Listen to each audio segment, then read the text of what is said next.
Number 7.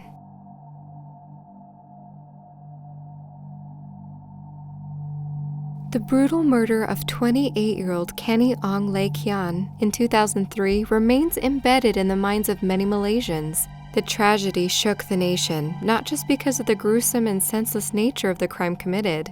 Canny was abducted, raped, stabbed, and torched, but also because it happened in a popular and upscale neighborhood mall that was fitted with security cameras. Canny, an IT analyst living in the United States with her husband Brandon Ong, was back in Malaysia to visit her cancer-stricken father. After a successful operation and recovery, it was time for Canny to go back to where she resided. But on Friday the 13th of June in 2003, a day before she was due to return to the US, Canny went out for dinner with some family and close friends at the Bangsar shopping complex in Bangsar, Kuala Lumpur. After their meal, she went to the basement car park to retrieve her parking ticket for her car. She asked her mother and sister to wait for her by the auto-pay machine. Unfortunately, Canny never returned with the ticket. After waiting for 20 minutes, Canny's mother, Pearlie Viswanathan, and her sister decided to go to the car park to look for her. When they went down, they found the car, a purple Proton Tiara, missing. Sensing something bad had happened to her daughter, Pearlie ran to the mall security office to view the CCTV tapes. The tapes confirmed their worst fears. They saw Canny being abducted by an unidentified male who drove off with her in her car, crashing past the exit barrier of the car park. 4 days later, Canny's charred remains were found in a manhole along Old Klang Road in Kuala Lumpur.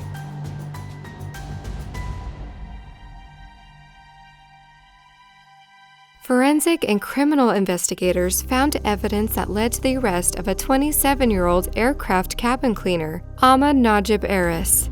Ahmad Najib Aris confessed that on Friday, June 13, 2003, at about 11:30 p.m., he saw Canny heading to her car. According to him, she opened the door next to the driver's seat and took something from the front passenger seat. At that moment, he pushed her, and she fell onto the seat. He entered the car and sat on the driver's seat and verbally threatened her to be quiet. After that, he drove the car to Sunway Pyramid and finally parked the car at a construction site. He then raped Canny and stabbed her twice in the stomach.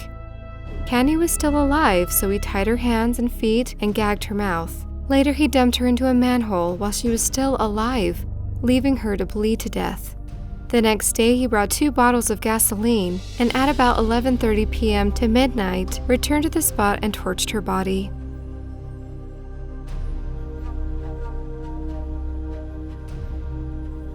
On September 23, 2016, Ahmad Najib Aris was executed for the murder of Canny Ong.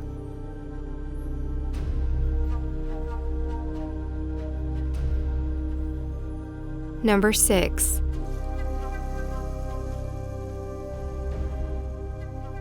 On June 23, 1965, Houston police officers took a look inside a Montrose home, where they'd been asked to check on an elderly couple, Fred and Edwina Rogers. When police arrived, they found the house locked, but forced their way in. Food had been left on the table, which somehow led to the officers checking inside the fridge. What they found, numerous cuts of washed, unwrapped meat, was neatly stacked on the shelves, which the officer thought came from a butchered hog. Didn't seem all that out of the ordinary. But as the officer went to shut the door, he saw the Rogers' heads staring back at him. They had been stashed in the vegetable crisper. That meat turned out to be the Rogers' legs and torsos. Investigators said that a claw hammer had been used to beat Fred to death, and both of his eyes had been gouged out. Police determined that Edwina had been shot in the head, and both had been hacked into pieces in the bathroom. The house was eerily devoid of blood and appeared to have been thoroughly cleaned. Stranger still was that their sex organs had been thrown in the sewer outside of the house, and that other missing body parts were never recovered. Also, there was the 43-year-old unemployed hermit son, Charles Frederick Rogers, who apparently lived with his parents in an attic bedroom, but whom neighbors didn't recall ever seeing. The only drops of blood in the house led to the son's attic room, and a bloody keyhole gave more of a hint as to what was to come. But when investigators entered, no Charles. In fact, he just disappeared and was declared legally dead in 1975, 10 years after the murders. Some believe that Charles was a CIA agent who was somehow involved in the assassination of President John F. Kennedy, But of course, those claims can't be validated. Although police are almost certain Charles was responsible for his parents' murders, the case remains unsolved. Number 5.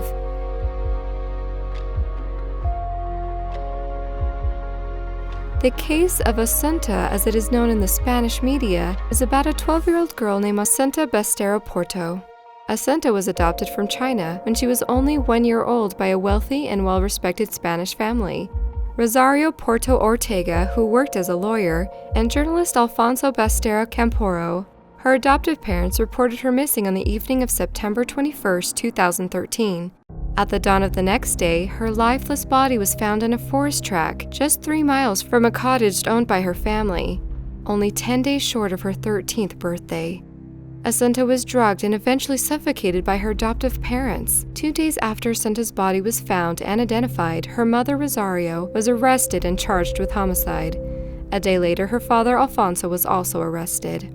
The autopsy report confirmed that she had been consistently drugged with benzodiazepines over a long period of time, and that she had absorbed a large quantity on the night she died. This photo is one of the last photos taken by her parents, where she was drugged and wrapped in a blanket. Another damaging piece of evidence was an agricultural type of rope that was used to tie Asunta's hands and feet, which was found in the property of her mother. During the trial, it was revealed that Porto had long suffered from depression and told a psychiatrist in 2009 that the child bothered her.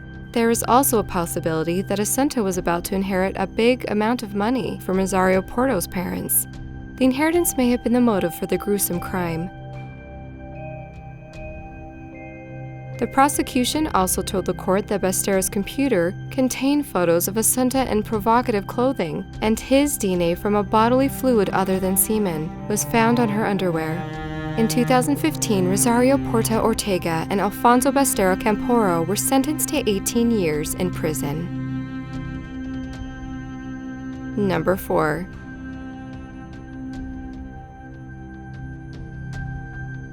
On 10 October 2004, 8-year-old Huang Na, a primary 2 student at Jin Tai Primary School, went missing from the Pasir Panjang Wholesale Center in Singapore. Her mother, Chinese national Madame Huang Shuying, worked at the wholesale center but was away in China when her daughter disappeared.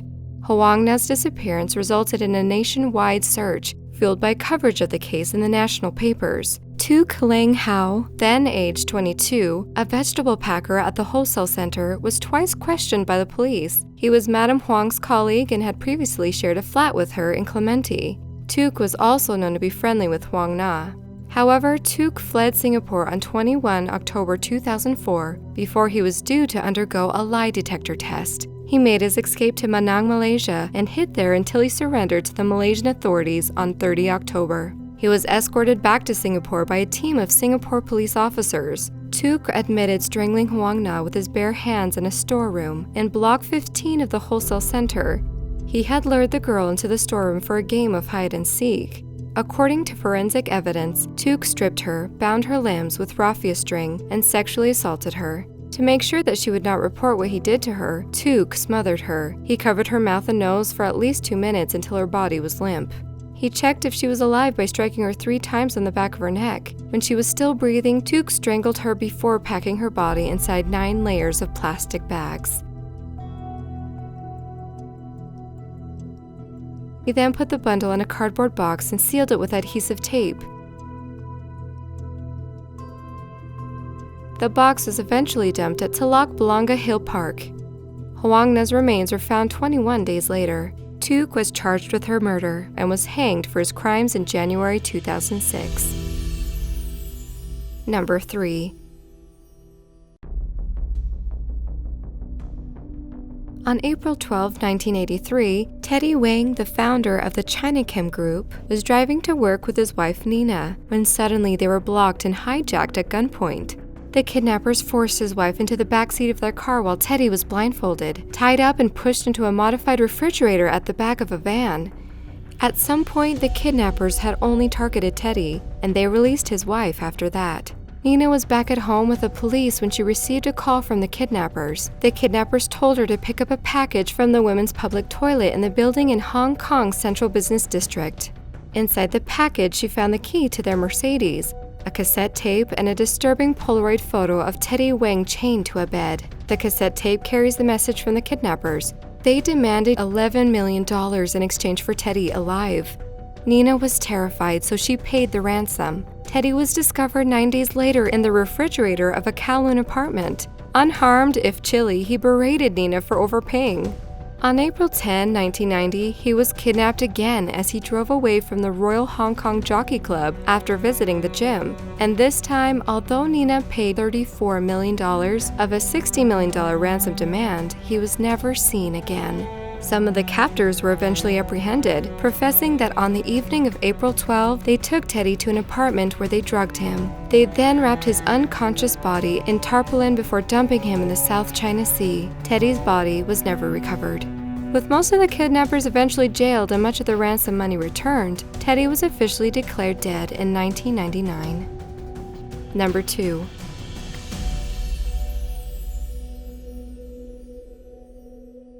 They gambled and lost at a card game. To get their money back from the winner, 2 Pakistan nationals smothered him to death, took $6,000 from him, then dismembered him and stashed the body in 2 suitcases in broad daylight. This was what prosecutors say happened in a shocking case in 2014, where a legless torso was found in a bloodied gray suitcase abandoned alongside Alwi Road in Singapore, and his legs were found in a black suitcase in a cemetery the next day. At the start of the 7-day joint murder trial of Rashid Muhammad, 45, and Ramzan Rizwan, 27, prosecutors also gave details of how the duo allegedly tried to hide their act. They had planned to dump Muhammad Noor's body at Jalan Kubur Muslim Cemetery but were foiled by a broken wheel of the gray suitcase containing the 59-year-old victim's legless torso.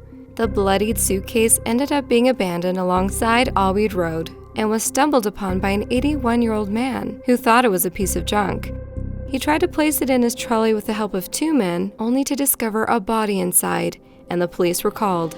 The alleged murder happened between 12:01 a.m. and 6:04 p.m. on June 11, 2014, days after Rashid and Ramzan lost money to Muhammad at a card game. Rashid and Muhammad were sharing a room at a lodging house at 6 Rowell Road then. That day, the duo entered the room, where Ramzan allegedly took Rashid's shirt hanging at the back of the door and pressed it against Muhammad's face. At the same time, Rashid allegedly used a string to strangle the victim. The duo took about $6,000 from Muhammad, a fellow Pakistani. Later that day, between 9 a.m. and 11:17 a.m., Rashid and Ramzan allegedly headed to Mustafa Center, where they bought an electric saw and a gray suitcase. On the way back, they also bought a bow saw and trash bags. Back at the room, they allegedly sawed off Muhammad's legs at his upper thighs and wrapped up the body and legs in trash bags. After that, Rashid and Ramzan made a second trip to Mustafa Center to buy another suitcase, which they allegedly used to pack Muhammad's legs into. After cleaning up the scene with soap powder, they each pulled 1 suitcase out of the house. Along the way to Jalan Kubur Muslim Cemetery, one of the wheels of the gray suitcase Rashid was pulling broke alongside Alwi Road, causing blood to flow out. They abandoned the suitcase there, but stuck to their plan to dump the other suitcase at the cemetery.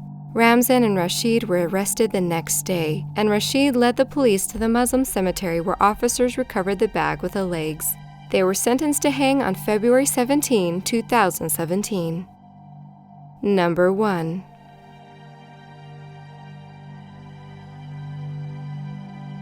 On January 7, 2002, a security guard detected a fetid odor coming from a silver Daewoo chairman parked on the 7th floor of the Orchard Towers car park in Singapore. He alerted the police. The decomposed bodies of a 46-year-old Ko Naingguan and his girlfriend Lan Yaming, a 29-year-old from China, were inside the abandoned vehicle. Mr. Ko's body was stuffed in a wicker chest at the back. The chauffeur's legs were bent out of shape. His face was battered, and his corpse crawling with maggots. Madame Lan was in the boot of the Daewoo, dressed only in a spaghetti strap blouse. Her head was wrapped in blue plastic recycling bags tied at the neck. She was wrapped in blankets and bed sheets and tied with wire. It all came apart just after New Year's Day of 2002, when, after some champagne, the chauffeur called the boss's girlfriend slut and spat at her. This infuriated Michael McCrea, a British financial advisor, who pounced on Mr. Ko, pushed him against the wall and punched his face.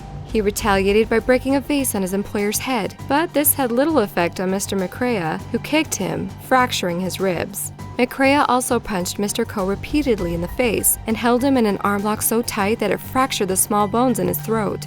When Madame Lan came at McCrea with a knife, he knocked her unconscious. McCrea's girlfriend, Audrey Ong, then took her to Mr. Ko's bedroom and detained her. McCrea suggested they stow the body in a luggage bag, but Ong pointed to the large wicker basket which was used at the coffee table in the living room. She emptied the basket and they put the body inside. What followed were frantic arrangements to hide the killing, as well as an attempt to get whatever money Mr. Ko had, especially the bonus he had been given the month before. McCrea then called a friend, Gemma Louise Ramsbottom, while Ong called her friend, Justin Chiu Yi Tang, for help.